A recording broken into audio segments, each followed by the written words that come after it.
The proposition team to open the debate. Please welcome our James.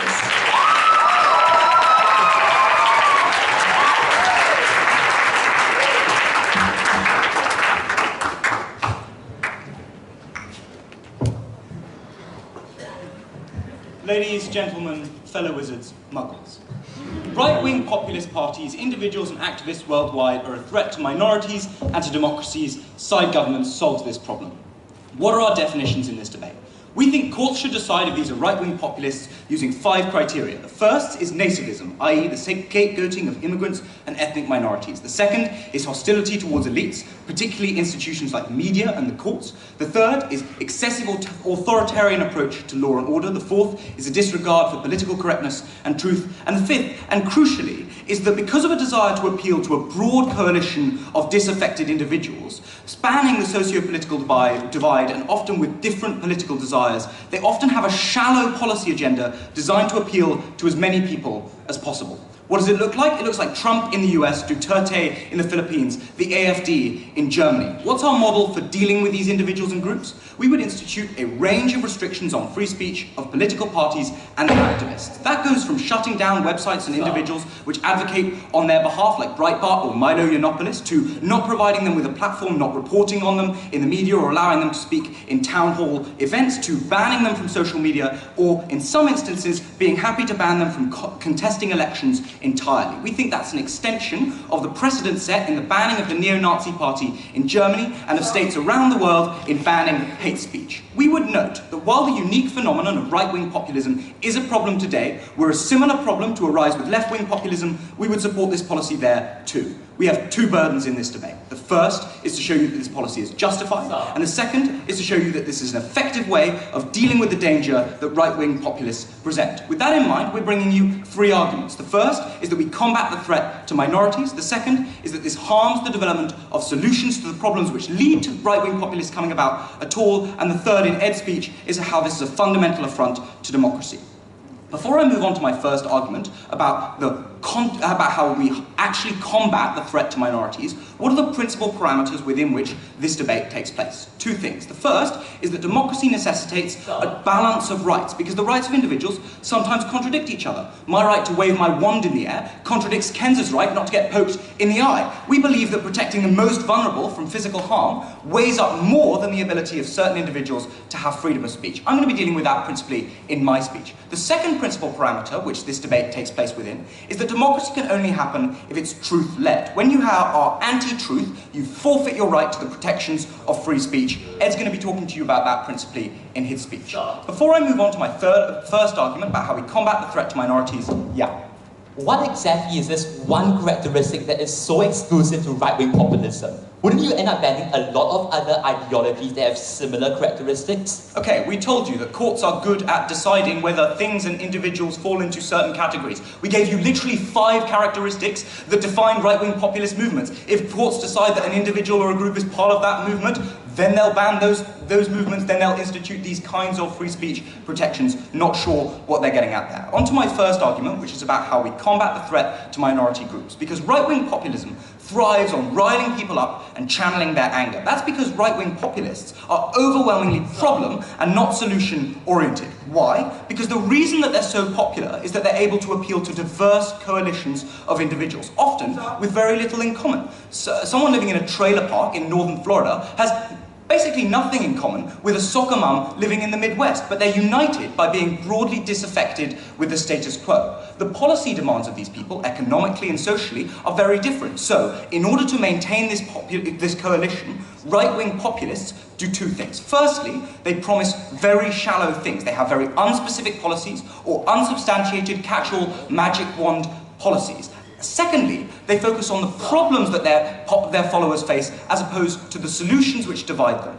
In an attempt to flatten the causes of these problems into something which can nominally easily be solved, they often blame minority groups for all of these issues. That means drug dealers in the Philippines, Mexicans in the US, Moroccans in the Netherlands are blamed for all of the problems which the followers of populists face. The reason that blaming minorities leads to increased violence is threefold. The first is that they take the anger that individuals have and they direct it at a minority for a political advantage. This anger goes beyond normal anger because the issues that these individuals are facing every single day suddenly becomes tied to minorities. Secondly, they change permission mechanisms because they make these views mainstream. That means people think it's okay to be or act racistly because views have been legitimized by others, whether in rallies or in votes. Thirdly, when these populist parties get in power, because they can't implement legitimate policies without alienating a segment of their voter base, instead they're forced to use discriminatory policies to distract from their failure to solve problems. So Trump is forced to try and implement a Muslim ban to distract from the fact that he can't actually solve the problems that his voters are facing without alienating other parts of his voter base. What are the impacts of this? You create a society where minorities live in fear. Fear of being attacked, fear of being spat on their way to school, fear of not being able to get a job because they're discriminated against in interviews. In extreme cases, their freedom of movement is restricted when they're too afraid to leave their homes. Look, we don't think it's surprising that in the aftermath of the Brexit vote, hate crimes went up 40%, that during the US presidential election, hate crimes against religious and ethnic minorities went up 41%. That's not surprising, and our policy solves this by reducing the ability of right-wing populists to spread their hatred. My second argument is about how this harms the development of solutions which affect the disaffected.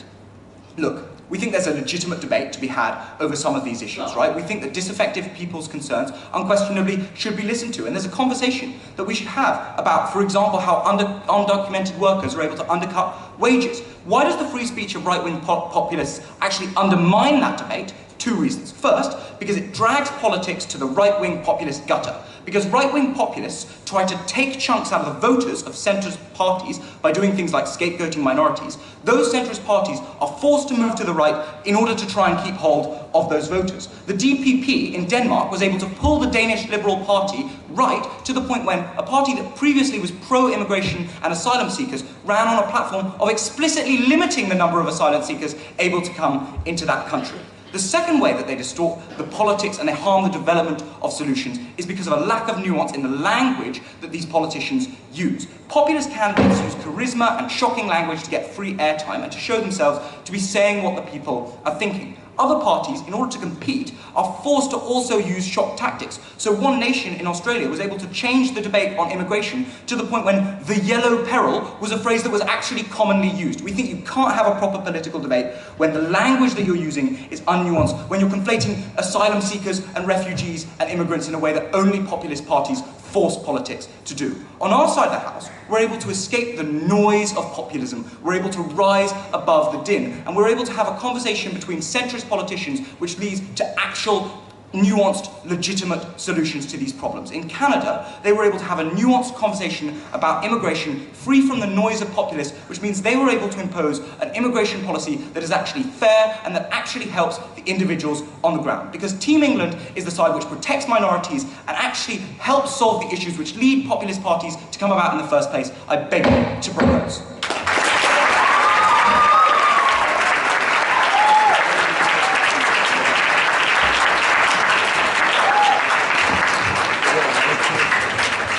The first proposition speaker spent 8 minutes, 1 second. I thank the first proposition speaker for their speech.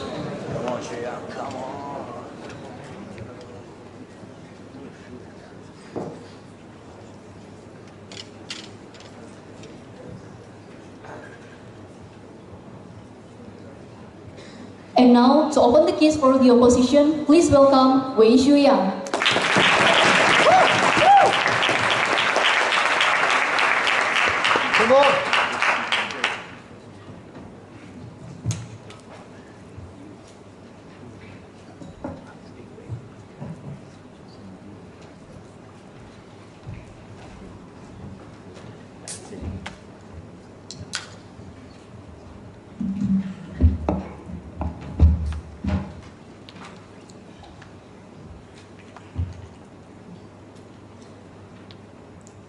Test.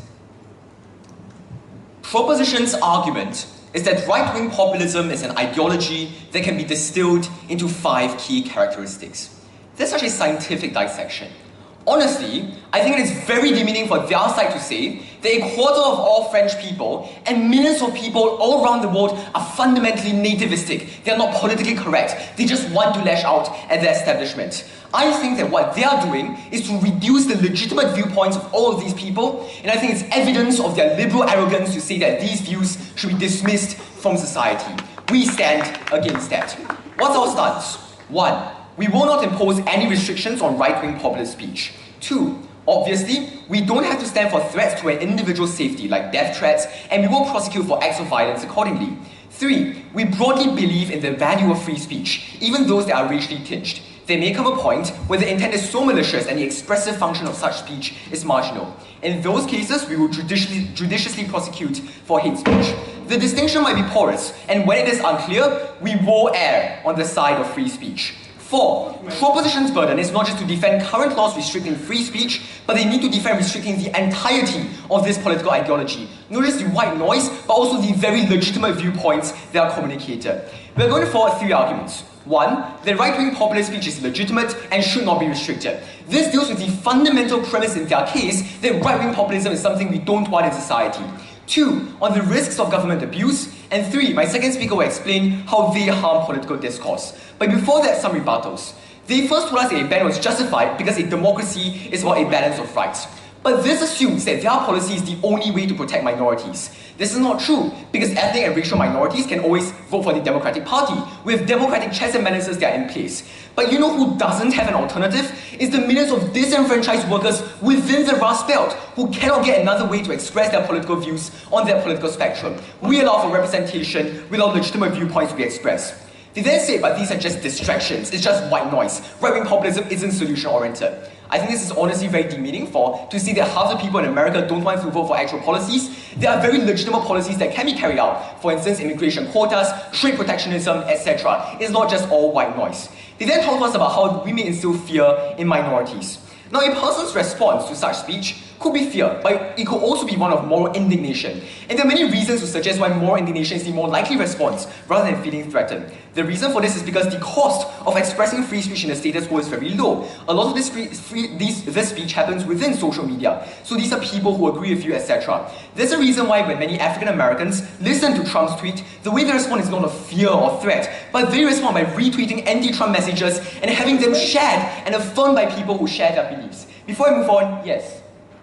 Do you support restrictions on hate speech, slander, or incitement to violence when spread by right-wing populists? And if not, why not? I just told you my policy as to why, at a certain point, when if it's so egregious and the intent is so malicious and there's like very marginal expressive function, we think we will censor those, but we think for the vast majority of right-wing populist speech, it is not like that. That's a majority burden we have to prove. The second argument was about discourse. The fundamental premise here is that right-wing populism is harmful. They never provided us an alternative to the problems we see today. My first substantive will now show you why right-wing populist speech is legitimate and should not be restricted. The premise of my first argument: why is free speech valuable? Our identities don't exist in a vacuum. They only gain meaning through expression and interaction with other beliefs. Hence, free speech is a fundamental right that we should not discard for mere convenience. Why is right-wing populist speech particularly vital? Since the 1990s, there has been a radical convergence towards neoliberal centrism in politics. Until recently, most major parties were pro-free trade and globalization. Democrats under Clinton converged with Republicans on free trade, while Labour in the UK co-opted many aspects of Thatcherism under Blair. Why is this consensus harmful? 1. Because a democracy without choice is not a democracy. When there's no party that comes close to representing your interests, then democracy has failed you. What right-wing populism does is to embrace and endorse viewpoints which are perfectly defensible, like the government having a foremost duty to its citizens. So when they tell us it's white noise, we think these are legitimate standpoints. 2. Because it disenfranchises the millions of workers in the Rust Belt whose livelihoods have been imperiled by free trade and immigration. They are neglected by a Democratic Party preoccupied with identity politics and a Republican Party that stands for an unbridled free market. These are problems that exist now, they have no solution. Those left behind by free trade are left voiceless. What right-wing populist speech does is to signal that 1, these communities have been disenfranchised, and 2, that they're electorally determinate. Its upsurgence demands the attention of the political establishment. It has catalyzed the rise in class-based left-leaning politics as Sanders rises in the Democratic Party and Corbyn brings Labour back to its socialist roots. So even if we can agree that right-wing populism itself is a bad idea, it does result in a recalibration of the political spectrum that we think is good for representation.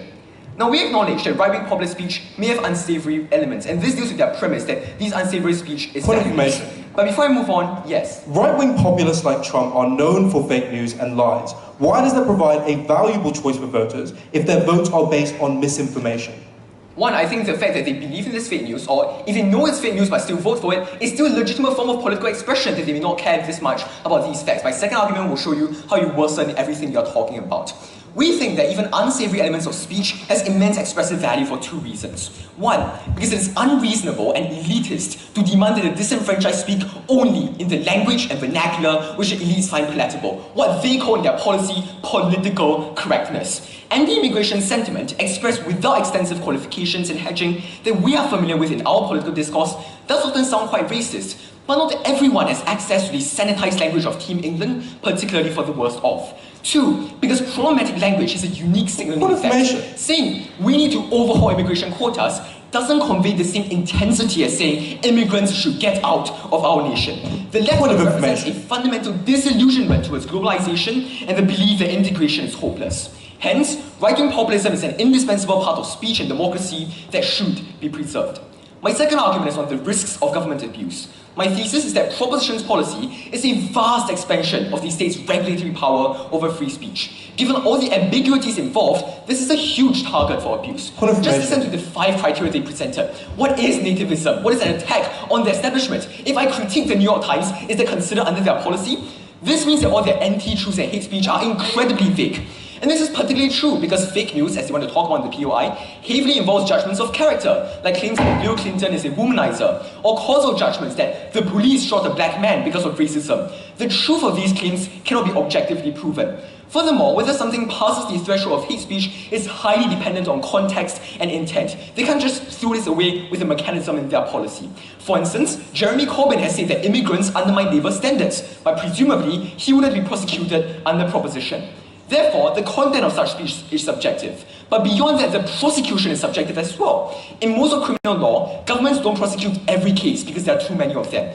This means they pick and choose. This is itself political because the legal process only begins once a case is brought to court. However, prosecutors have very strong personal incentives to act in the interest of their partisan masters because they want to gain a promotion and curry favour. This means that often, the kinds of speech that are curtailed are those that hurt the government's partisan interests. This means that they allow governments to artificially entrench power because the prosecution will only choose to attack those news and those forms of hate speech that disfavours them. It also means that on their side, journalists are either forced to self-censor because they don't want to be dragged to court, or they're forced to review confidential speech and confidential sources when they have to defend themselves in court. Therefore, we believe that silence is oppression. We oppose.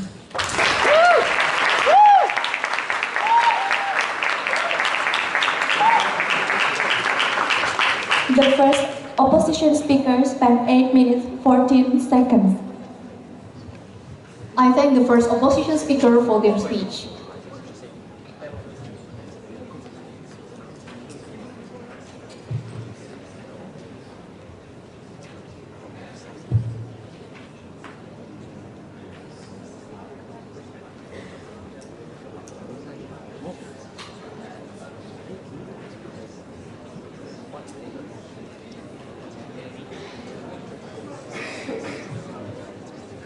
And now, to continue the case for the proposition, please welcome Edward Bracey.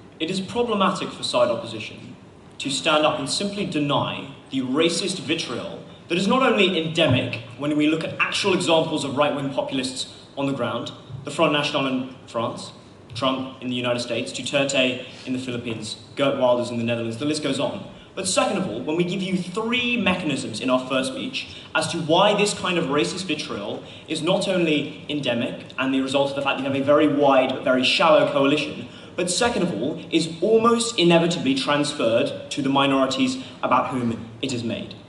That's not good enough from side opposition in this debate. I'm going to bring you an argument as to how right-wing populism constitutes a fundamental affront to democracy and the rights of everyone else in a democracy who does not vote for these people. But before that, 5 pieces of rebuttal. The first thing they say is that minorities don't actually feel afraid. And the only evidence they give for this in their first speech is, oh, you have some African-American women retweeting anti-Trump tweets. 2 responses. First, they do not engage with the 3 lines we bring you in our first speech as to how it is actually horrific to have someone who is in their political incentives to stand up and say that you are a less valuable human being than someone else. But I challenge side opposition to tell the women who are raped by Duterte's army because he legitimizes that, or, for example, the women who face race-based abuse in the United States as a direct response of Trump's riots, the Mexicans who are beaten up after Trump rallies, that they shouldn't be afraid in any meaningful sense of the word. Second thing they bring us is that these are voicing concerns that would otherwise be avoided. 4 responses here. First, they concede in their very generic characterization of freedom of speech that, and when they stand up and say we support things like hate speech, that there are circumstances under which we are happy to tell people that they cannot vote for a particular individual. That is, if we can prove to you that the harms to the wider society, i.e. the democratic norms of that society and specific minority groups, are undermined. That is why they themselves do not believe that people should be able to vote for the neo-Nazi party. And in doing so, they concede that democracy has to operate within a range. Second of all, they give us no analysis as to why specifically addressing the concerns of these people is unique to right-wing populists and rather just right-wing movements. We were pointing to, for example, the Republican Party in the US, the Conservatives in the United Kingdom, groups that attack the very kinds of policies that they stand for on their side of the house, things like having tighter immigration controls, but do so without saying that Mexicans are rapists. Third, this falls down because they fundamentally have to prove to you that the benefits accrued to these people are actually achieved. We gave you structural analysis in our first speech that has not been responded to as to how the shallowness of your coalition necessarily means you do not help the people in the Rust Belt. You do not help the people who fundamentally give you their democratic mandate.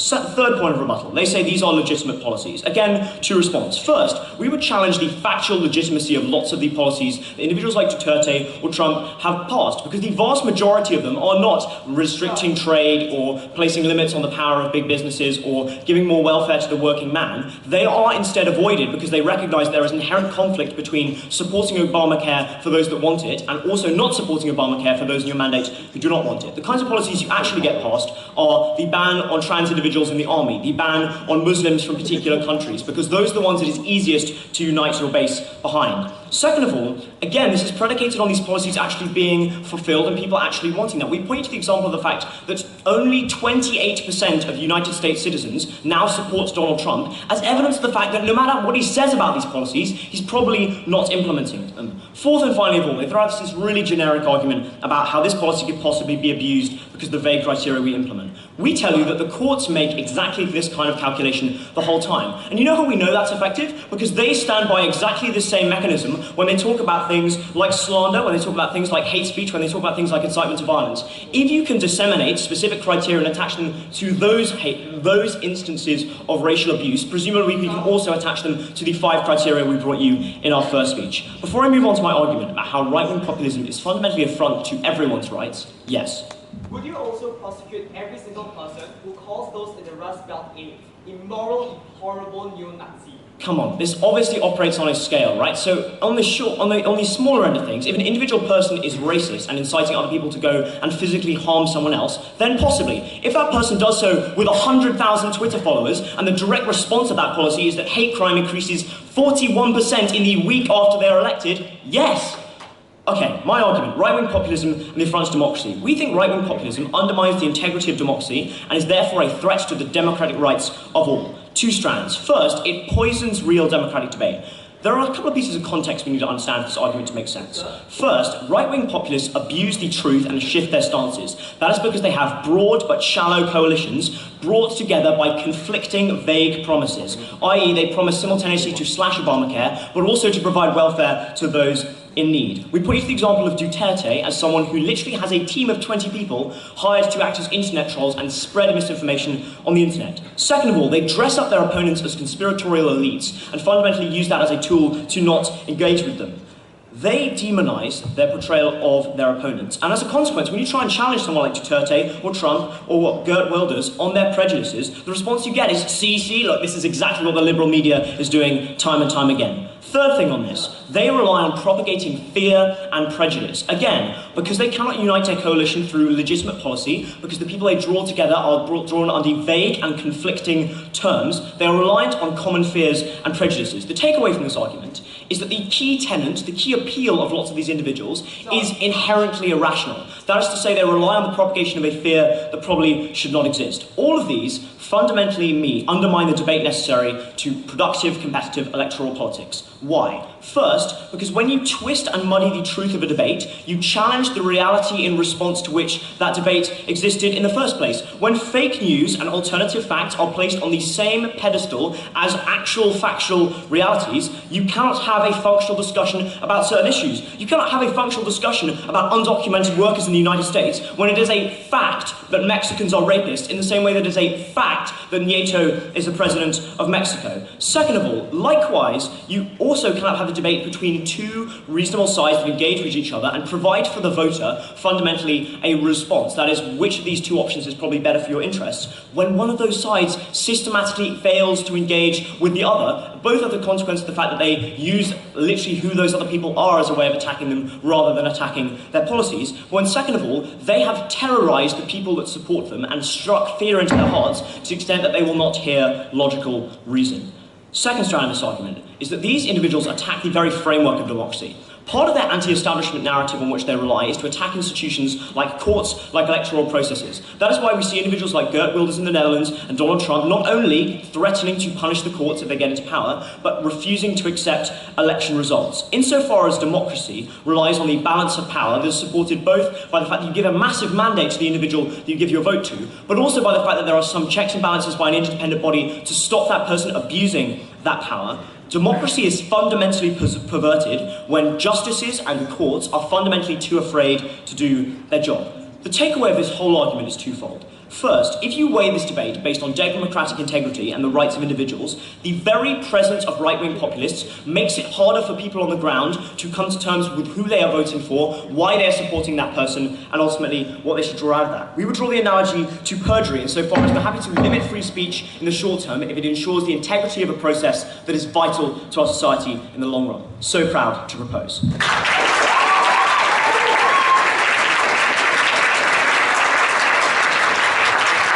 The second proposition speaker spent 8 minutes, 8 seconds.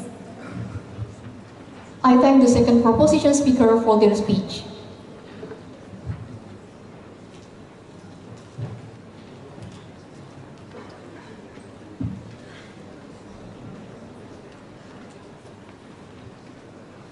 And now, to continue the case for the opposition, please welcome Ryan Lee.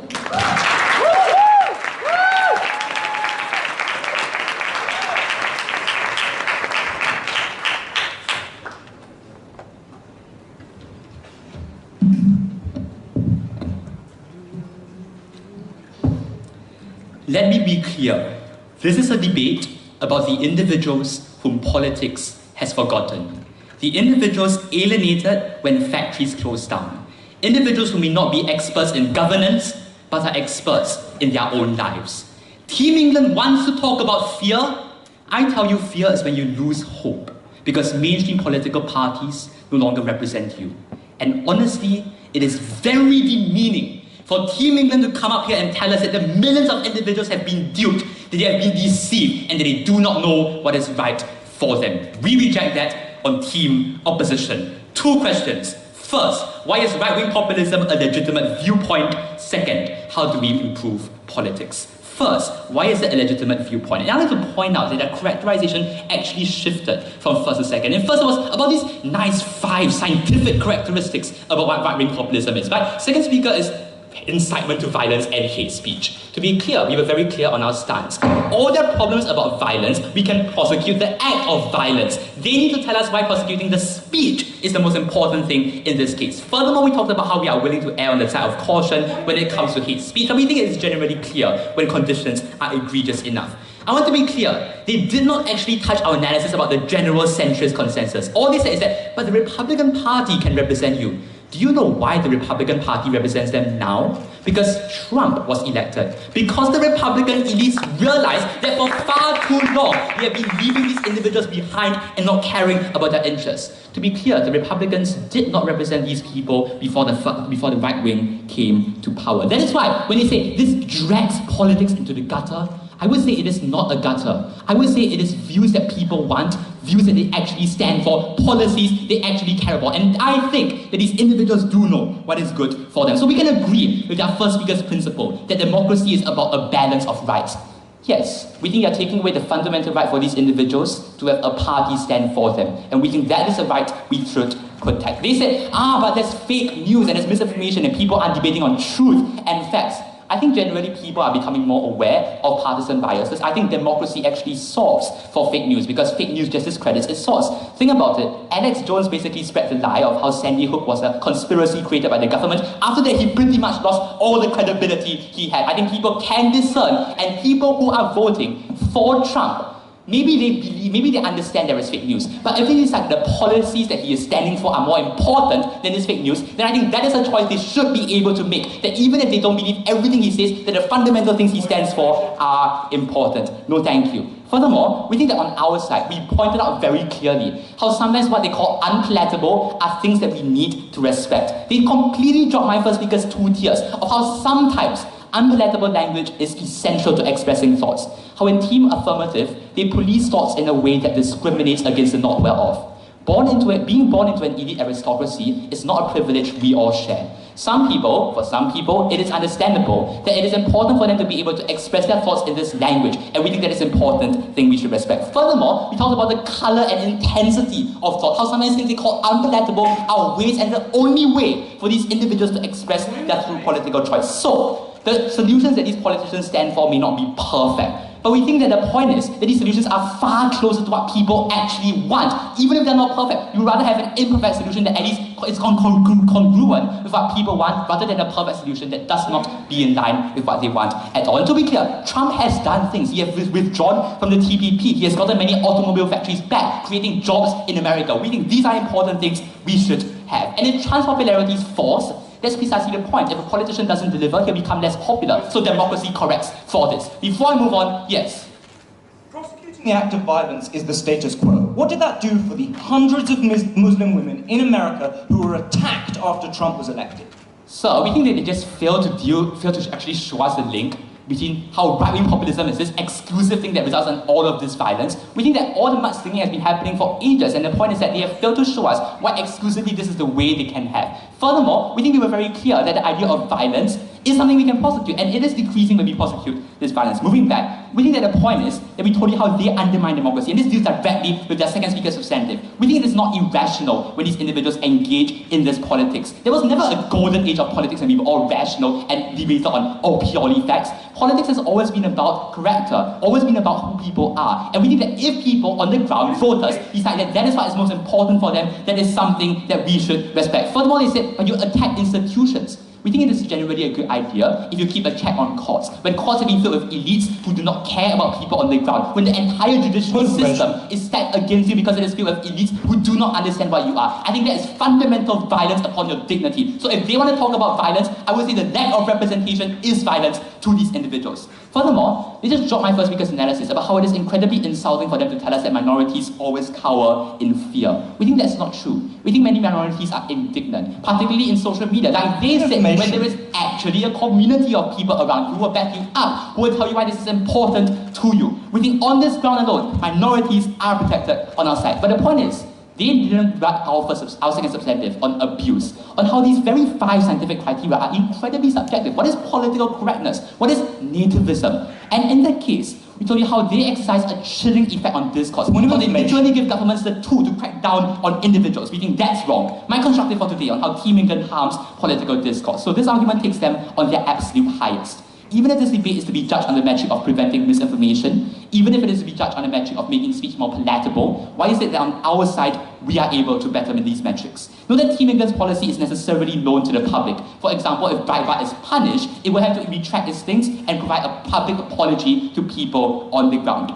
This leads to a few harms. Firstly, Team England pushes people towards less credible news sources. This policy literally reinforces the one strongest narrative that drives distrust of traditional media sources like CNN, that the liberal establishment is out to control what you read.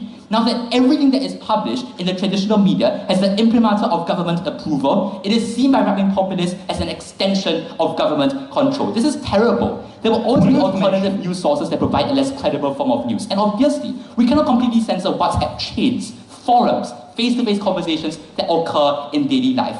Therefore, on their side, they ensure that people turn towards these less credible news sources. And to be clear, this is not about the most extreme individuals. It is about the vast majority of individuals on the fence who subscribe to both Breitbart and the New York Times on Twitter, but whom Team England pushes straight towards less credible news sources. Secondly, Team England only ends up amplifying the unsavory aspects of right-wing populism. In the status quo, many right-wing populist leaders are exercising a significant moderating effect because they want to become more politically viable. In France, Marine Le Pen kicked her father out of the National Front because he was very strongly in favor of Holocaust denial. We want this effect to continue. However, the main reason why these leaders can engage in moderation is because they are currently trusted by their supporters as legitimate ideological leaders. When these leaders say that something is wrong, their supporters trust it. But if the state itself starts to crack down on these forms of unsavory speech, these leaders lose their moderating ability because it now looks like the state has forced them to make concessions. Any attempt to moderate now looks like it has been engineered by the liberal elite. So, if they want to talk about making political speech better, I think it is harmed on their side. If they want to talk about decreasing misinformation, I think it is harmed on their side.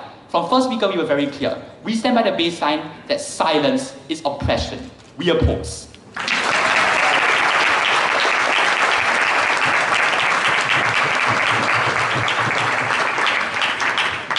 The second opposition speaker spent 8 minutes, 7 seconds. I thank the second opposition speaker for their speech.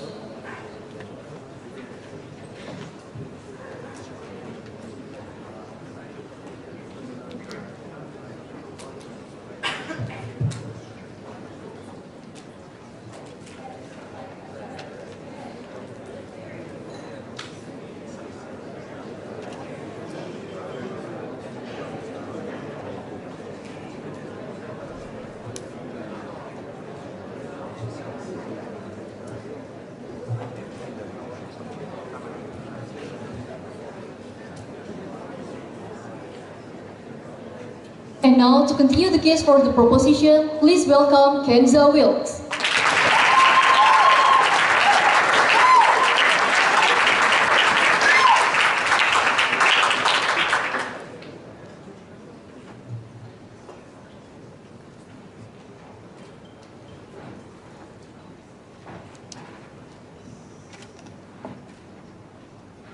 Actually, this step's kind of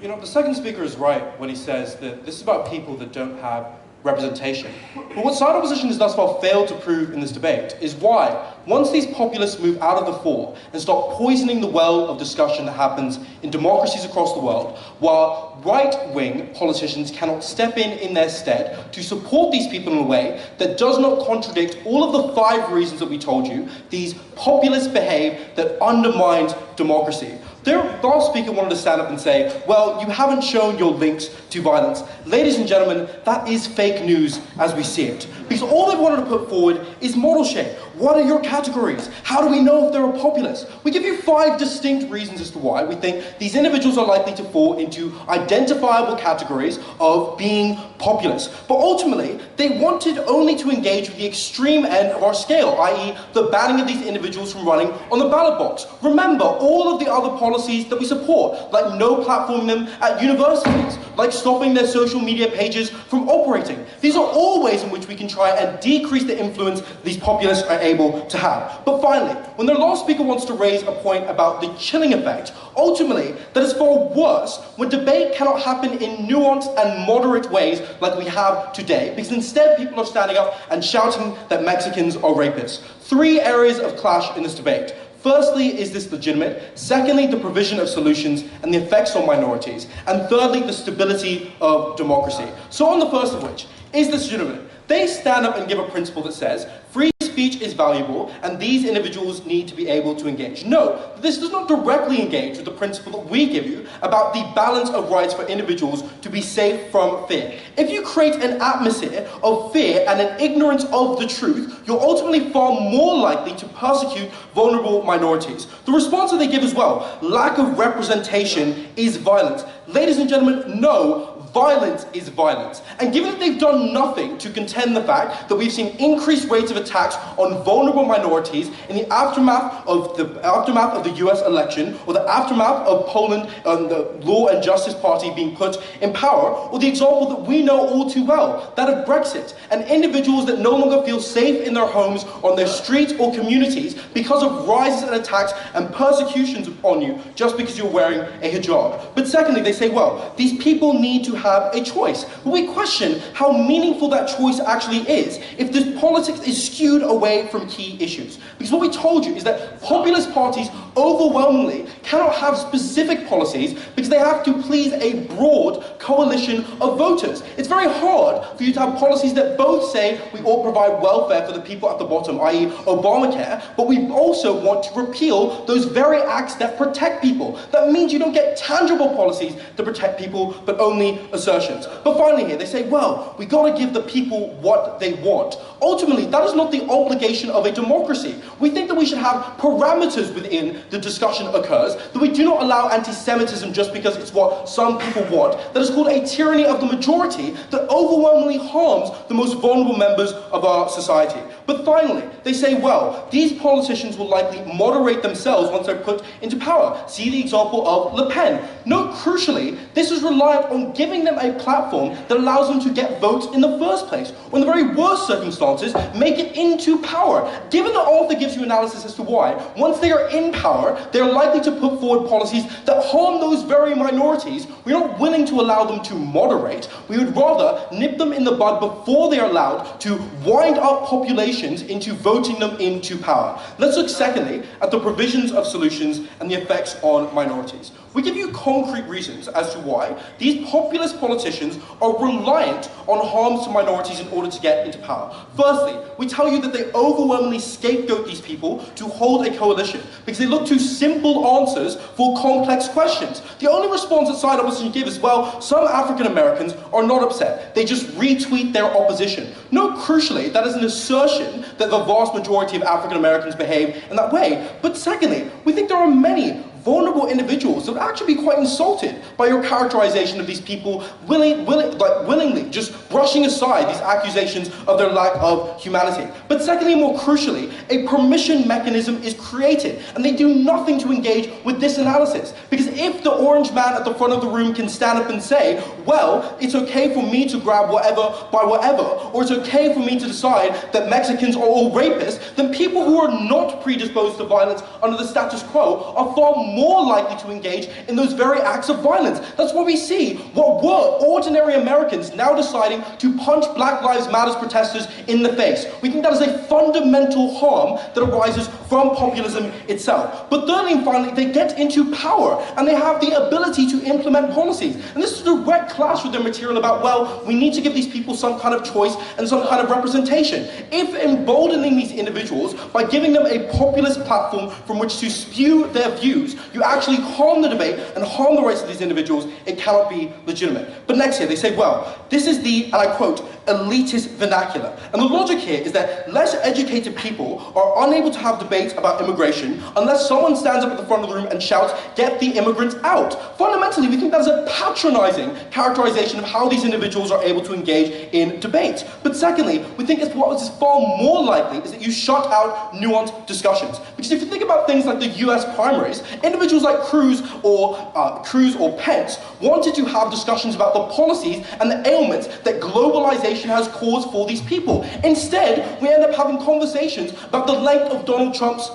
fingers. Ultimately, we think that is far worse for the people that you want to protect under your side of the house. Because remember, we can provide real alternatives. So when they say, and I quote, not giving these individuals representation is an act of violence, if other politicians, as they likely will, step into the fray and represent these people instead, when populists cannot fill that vacuum and pollute the discussion, we're far more likely to protect these individuals. Let's look thirdly and finally at the stability of democracy. Their major claim here is to say, well, these courts act in irresponsible ways because, and I quote, prosecution is subjective. Now, they obviously ran into a problem with this when they also supported defamation suits and those very same courts making subjective decisions. Notably, they drop it in their most recent speech. But secondly, on your side of the house, what Geert Wilders can do is intentionally try and get defamation suits brought against him and use the fact that those suits have been brought to him in order to gain more popular support. If we shut down his Twitter page, he is unable to get those channels of discourse that ultimately mean he is more likely to get votes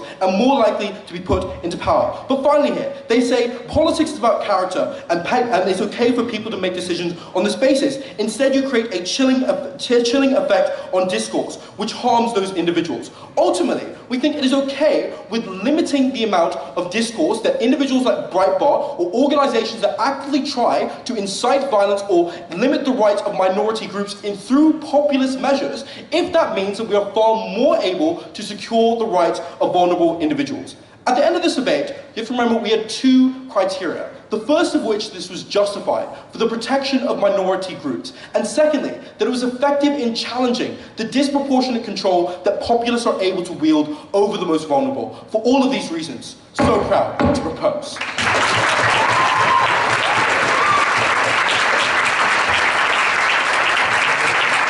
The first proposition speaker spent 8 minutes 2 seconds. I thank the third proposition speaker for their speech.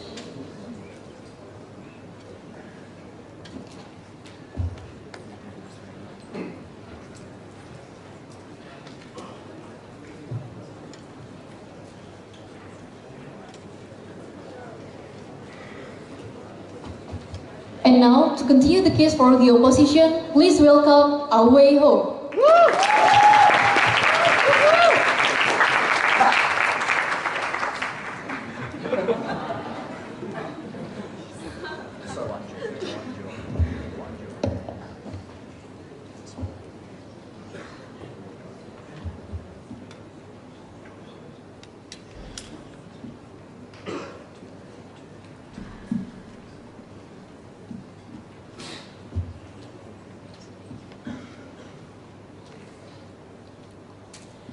The rise of right-wing populism is not a communicative issue.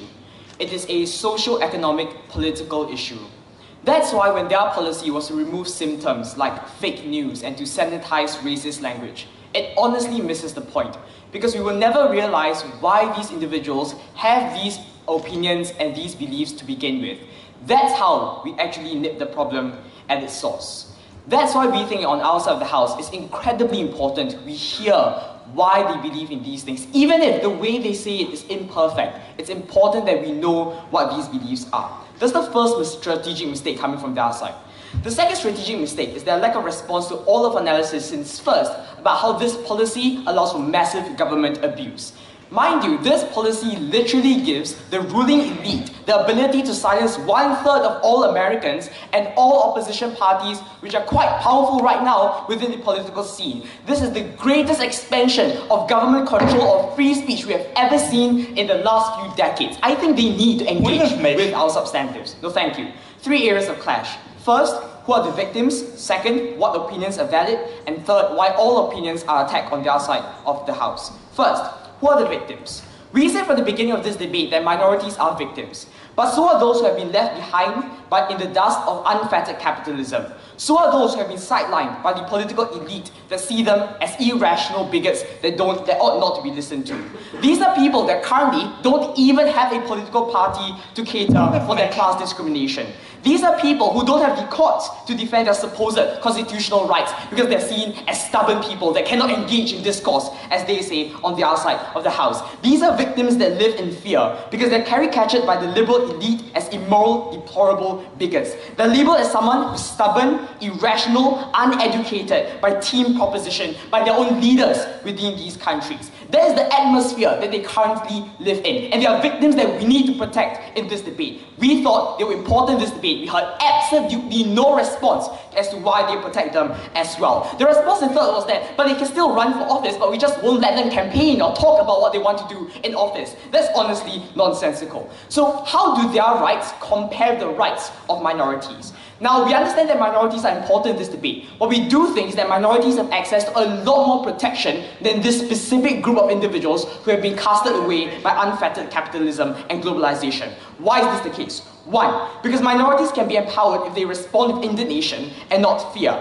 We talked about how the domino effect on social media means that you genuinely have the capacity to feel strong and safe within your communities. And is this perfect?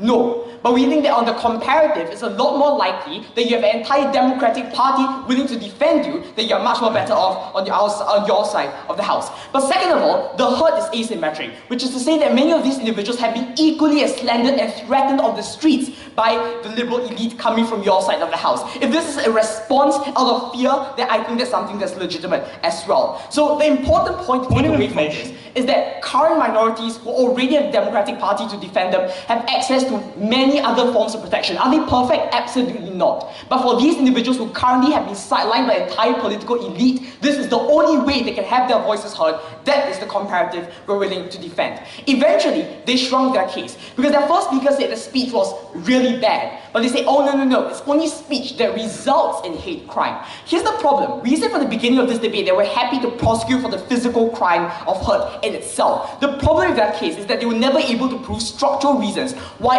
all forms of right-wing populist speech will always and necessarily result in hate crimes coming from their side of the house. There might be a certain correlation, but no definite causation coming from their side of the house. So yes, we agree, this debate is about a balance of rights. There are boundaries to what's acceptable in democracy, but this is the boundary we need to accept. For too long, we have remained in our neoliberal consensus, and we ought to expand the boundary of opinions that these people have access to. Second point of contention, before that, yes. Why, when we stop people from running on a populist platform, will they not choose to appeal to these forgotten individuals on a purely right-leaning platform? No. Because the only way you can truly and genuinely represent these people's beliefs is to use the same populist rhetorics that actually represent how disgusted they are with the current rate of globalization and unfettered capitalism. They say that the current system of right-wing populism has a disparate coalition, but they say in the same speech that there's economic dislocation which binds them all together. Here's the thing, no one is saying we're only going to have a single policy, right? Many of these politicians can practice being a right-wing populist politician and craft better policies in the long term. But the important point here is that if so many people are affected by economic dislocation, regardless of whether they eventually get a policy, I think it's important that these voices are at least heard in Parliament through these politicians to begin with. No, thank you. Furthermore, we say that racist speech was still valuable in a democracy. Firstly, because not everyone has access to the same education you had. Most of us in this room, probably in a debate speech, once said something that was insensitive when we talked about women's rights or minorities. We were fortunate enough to have a debate coach tell us that was wrong and to never say that again. Unfortunately, for many people living in the Rust Belt, they did not have access to that kind of education. I think it's wrong for you to punish people for their vocabulary and tone. But second of all, it's an important signaling effect. We think that saying that we should have a massive overhaul of the immigration system compared to all immigrants should get out now are two very different opinions, because the latter shows how much disgust and how much intensity you believe in those opinions, and that quality is important for us to present as well. That's why when they wanted to have a substantive about the sanctity of institutions, I think it's good that we criticize institutions. When these institutions are dominated by the elite, we ought to criticize them as well. But here's the fundamental problem with their case. They assume that these beliefs are superimposed by politicians. That otherwise, these people would not have had these ideas. This is incredibly false. Those racist beliefs that they talked about are understandable aspects of human nature that are in response to economic hardship, right? People see this all around them. Let's not kid ourselves and pretend like the Philippines isn't dominated by a significant number of Chinese businessmen, right? Let's not pretend that there's no genuine relationship between migrant inflows and wage decrease for these individuals. These are things that politicians tell you. These are things that people observe in their daily basis and make those connections for themselves. So at the point in which their only policy is to remove politicians parroting these ideas, they don't actually solve the root cause of this problem. In contrast, they force people into WhatsApp groups, into Facebook groups, into the same echo chambers that they think are so horrible without the same defamation lawsuits that they think can be used to regulate these opinions. That is why when they were never able to engage with the analysis of ordinary Americans, ordinary people on the ground, and what their policy would do to them, their side has lost this debate because they've never presented us a meaningful solution and mechanism to the problems they've identified. But lastly, why all opinions are under threat? The only response you get to this is, but you still have defamation lawsuits, so that's really bad. Here's the thing, obviously defamation lawsuits are a lot more restricted within the status quo. The kinds of criteria are a lot more restricted compared to 5 words or 5 ideas you give us, or the generic idea of right-wing populism. And furthermore, it's not even a criminal case which is prosecuted, which your policy does. But the important thing to take away from this is that necessarily all of this is subjective and context-specific. Jeremy Corbyn might very well say that the inflow of immigrants might reduce labour standards for every single person. He in fact did say that. But is he a right-wing populist? No. This reveals to you how many of the statements that are made are context-specific. It requires you to know what's going to happen. There was no response, therefore, to all of analysis about prosecutorial discretion, how the Attorney General can make decisions of which political dissidents to take out. This is a very dangerous power for us to give governments to begin with. For all of these reasons, it's our side that understands that these people are victims that need to be protected. Silence is oppression.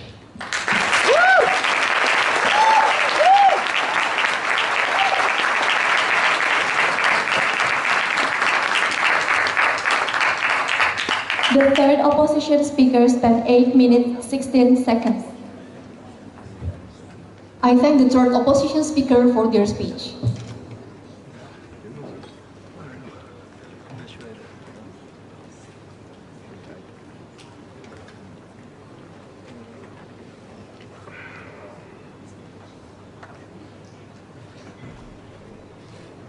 We now move to the 4-minute concluding reply speeches.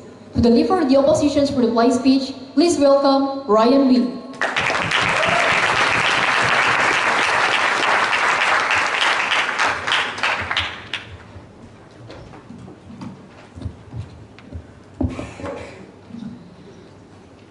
Members of the House, violence isn't just physical. Violence comes from an empty stomach where you have no more money to buy food because immigrants have taken away your jobs. Violence comes from anxiety over the future of your children because you do not know if you will be able to send them to college. I think that for far too long, the political establishment has enacted acts of violence against 1/3 of people in America and around the world. We have taken away their jobs, their livelihoods, and their dignity. And our Team Affirmative wants to take away their voices too. We do not stand for that. Let us look at the 2 words that emerged at the end of this debate and understand how exactly Team Affirmative's world was oppressive and chilling.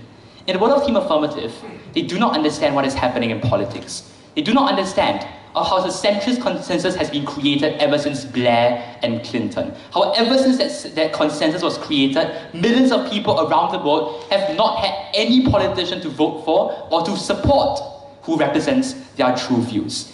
They said, but why can't the person just be right-wing and not right-wing populist? Because the point is that we told you right from first, the structural incentives for people to remain in the center, of how the structural incentives means that if you're slightly to the right of the center, you can capture all the voters on the right, and therefore there is no incentive to move further to the right once this consensus has been created. And that is why we don't actually know where they're drawing the line. What exactly is the line between a right-wing person who is not that racist and a right-wing populist who is a bit more racist but represents different views? Where exactly do they draw the line? I would suggest that if their main harm is minorities, on their side, they have to err on the side of caution. They have to take away a huge swath of views that legitimately represent what these individuals stand for. And to be clear, in Team Affirmative's world, it is not only about people running for office. It is about your ability to express your deeply held beliefs, to express your discontent with a political elite that has neglected you, to show that you are disgusted that they have left you behind. So it is not about just running for office. Don't let the third speaker misrepresent our case. In the world of Team Affirmative, they stand for expression, but not too much, just so you can't cause violence. But then we told them that's a pretty draconian world. Many people call other things many other people's names. There are many acts that cause violence in the world today. On their side, they have subjective criteria in the world of Team Affirmative that allow governments to abuse it. They say, but you have laws on your side too, so it's a bit different. No, I would suggest the difference is that on our side, we are willing to err on the side of free speech.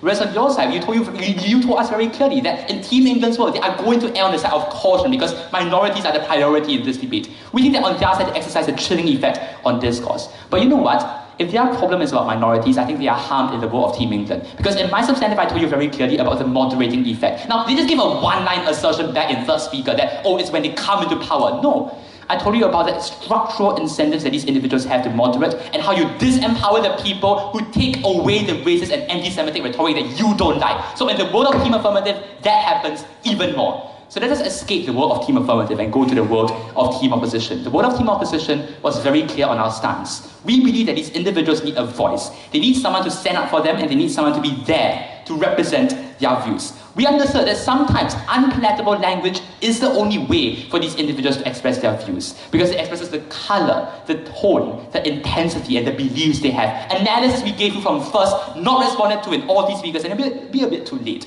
if they try to respond in reply. In the world of opposition, we understood that we are prosecuting violent acts, and therefore that is not part of the debate. We understood that the true victims here are the individuals who have been left behind. I want all of you to ask yourselves, why do you debate? I think all of us debate because we believe in what we do. We believe in the power of words, we believe in the power of discourse, we believe in the power of speech. But this is a power that we should not just keep to ourselves. This is a power that we should give to people who we do not agree with, people who have been left behind, and for whom speech is the one way they can reclaim their dignity. We understood on Team Opposition that silence is oppression. We are very proud to oppose.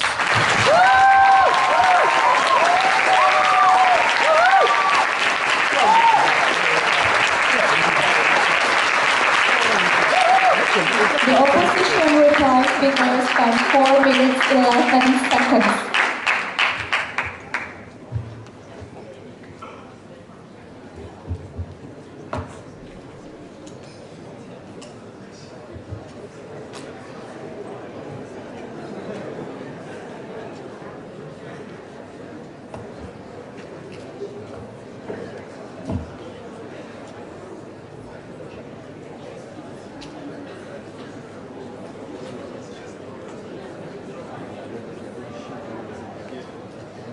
And now, to conclude the case for the proposition and the debate as a whole, please welcome Edward Brizzi.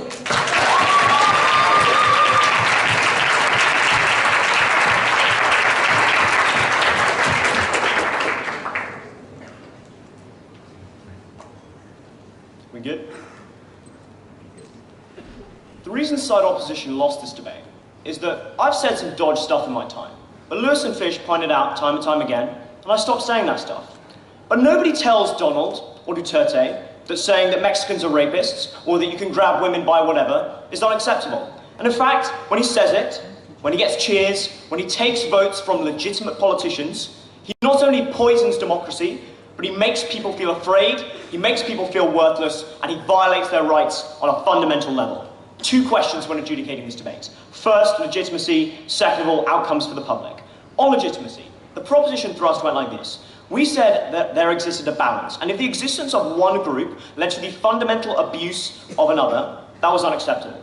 But they said, but these people don't actually feel fear, because, they retweet things the whole time. We said, is that a joke? No, guys, you're right. Women don't feel fear when they are terrified of being raped by an army that Duterte says is legitimate. Muslim men and women in the United States don't feel fear when they see on their screens, night after night, people and families just like theirs being beaten in the streets in the aftermath of Trump's election. But they came back and said, we can prosecute for these crimes. We pointed out not only that we already prosecute for these crimes, and racial hatred still happens, but second of all, that is after the fact. If a group leads to abuse, irrespective of whether you then prosecute that abuse, that group is illegitimate. But they then said, you constrict the fundamental rights of individuals to access democracy. We had 3 responses here. We said, first, that is factually inaccurate. If you look at the early debates between Cruz and Rubio, they are talking about exactly the issues you discussed. They're talking about tighter immigration controls. They're talking about how we distribute welfare to the most vulnerable. But second of all, we took them at their best. We said, okay, why don't you have individuals stepping in to replace these people? Because Macron's party is only 1 year old, and why would you not step into the void? And they said, crucially, the language that these people use is what means they are the only people that can do it. We asked them in a POI, why do Mexicans have to be characterized as rapists for us to have a discussion about immigration? Now, the fact that they could not reply to that, and they could not tell you fundamentally why that language of abuse and that language of intimidation is so essential, is part and parcel of the reason they lost today's debate. The third thing we put into this was we said, this is contingent insofar as there's no point having, your representation is not functional if that representation does not bring anything for you. And that's the point at which the fact that they did not engage with our first speaker's analysis about broad but shallow coalitions that operate under a veneer of legitimacy, that trick people into thinking that they're being represented but are not, is so problematic. We said, okay, you want to talk about democracy and rights? Let's talk about the fundamental abuse of the rights of everyone else in a democracy to make fair and free democratic choices and how that is undermined. And if you check your notes, I think you'll find they did not respond to 4 minutes of analysis from our second speaker.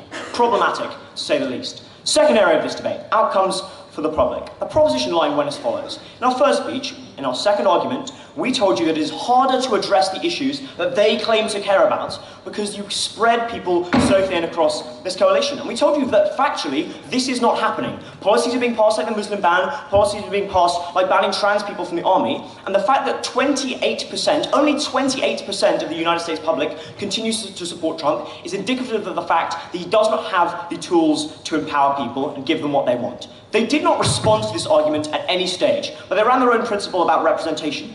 We asked you a fundamental question.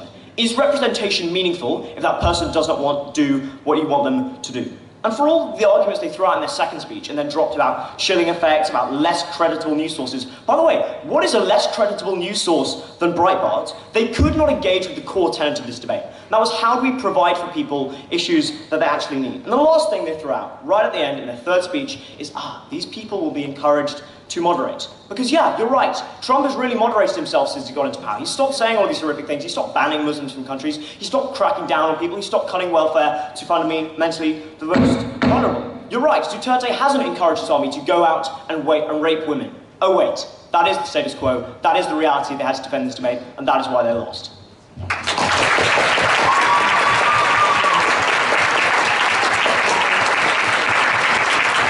The proposition reply speaker spent 4 minutes 10 seconds.